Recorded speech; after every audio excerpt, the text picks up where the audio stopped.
valid, valid, valid. Let's talk about the word valid. So, valid is an adjective, which means it describes a noun or a pronoun. In common usage, people use valid to mean being true, justifiable, or supported by evidence. Think of something that's not fake or pretend, but real and genuine. For example, if you have a ticket to a movie and the person at the door says it's valid, that means your ticket is okay and you can get in. Or, if someone makes a point in an argument and you say their point is valid, it means what they said is true or makes sense. One special note about valid is that its opposite, invalid, usually implies something is not allowed or cannot be used because of some rule or law, like a ticket that's expired or a reason for getting kicked out of a place. Here are 3 examples of using the word valid in different contexts. In a formal setting such as a courtroom, you might say, the judge ruled that the witness's testimony was valid evidence in the trial. Where context is a legal proceeding and the emphasis is on official recognition. On a casual stroll with friends, you could comment, I think my ticket to the concert is still valid if I go early. Here the conversation is relaxed and the focus is on everyday practicalities. In an academic article discussing research methodology, it might be written, the results of our study are only valid when compared to the control group. Where context is a rigorous scientific investigation and emphasis is on statistical significance. So, you want to know about valid? Well, basically, when something is valid, it means that it's true, correct, and makes sense in the way it's meant to. It's like when you're doing math problems and you follow all the rules and get the right answer. That's a good example of validity. Mainly, people use valid to describe things that are logically sound, reasonable, or based on facts. For instance, if someone says they're 25 years old, but their ID says 22, then the age statement would be invalid because it doesn't add up. So, think of valid as a way to show that something is genuine, accurate, and makes sense in its own right. In other words, when you say or do something, and someone asks if it's valid, they're basically asking if it's real, true, or correctly done. Volume, volume, volume. So, let's talk about the word volume. As a teacher, I'd be happy to break it down for you.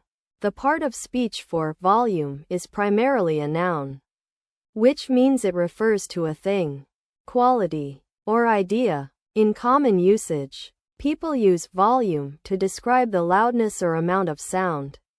As in, I turned up the volume on my TV to watch the sports game. However, volume can also refer to the size or extent of something, such as the volume of water in the swimming pool is huge, and even to a series or collection of things. Like, I love reading volumes of classic novels by Dickens and Austen. What's interesting about volume is that it can be used with different units of measurement, such as a gallon of milk has a standard volume, which shows how versatile this word is. Overall, understanding the nuances of volume can help you use it accurately in conversations and writing. So I'm excited to see you practice using it. In a formal setting, you might say, the concert was delayed due to concerns about excessive volume levels in the nearby residential area. This sentence is suitable for a situation where someone is reporting on a public event and needs to convey official warnings or guidelines. In contrast, during a casual conversation with friends, you could say something like, "Whoa, I had to crank up my music to ear-bleeding volume when I was studying for that exam, it was so Boring. This sentence uses the word volume in an informal and colloquial way to add humor or emphasis to a personal anecdote. In a business or academic context, you might say, the new sound system upgrade will significantly reduce the volume of complaints from customers regarding poor audio quality. So you're trying to learn about this concept that helps us measure the size of a sound or music, right? It's actually quite simple. Think of it as the loudness or intensity of a noise. The main thing to remember is that it's how strong or weak a sound is when we hear it.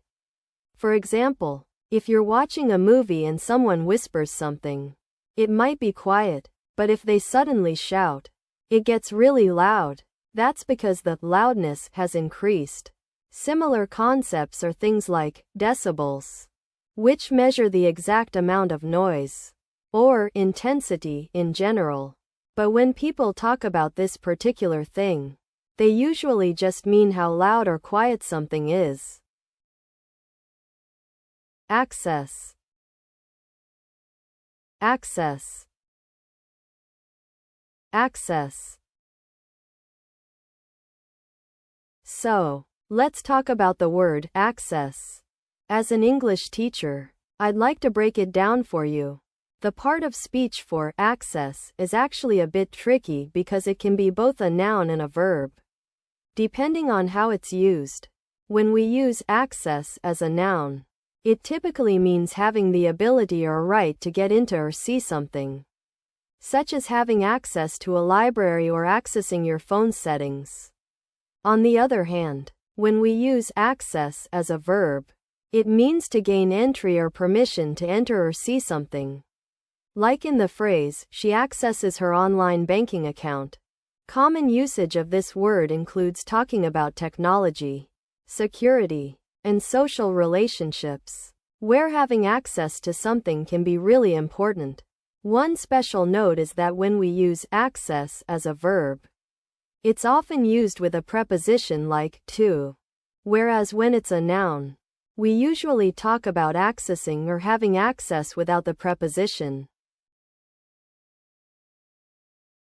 Let me provide you with 3 practical examples of how to use the word access in different contexts. Imagine I'm sitting with you at a cafe discussing your language learning goals, and I'd like to illustrate each usage.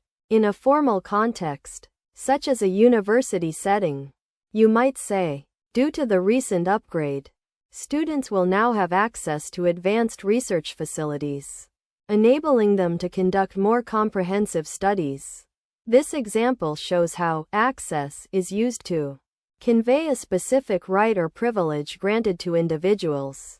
In this case, the context involves education and academic privileges.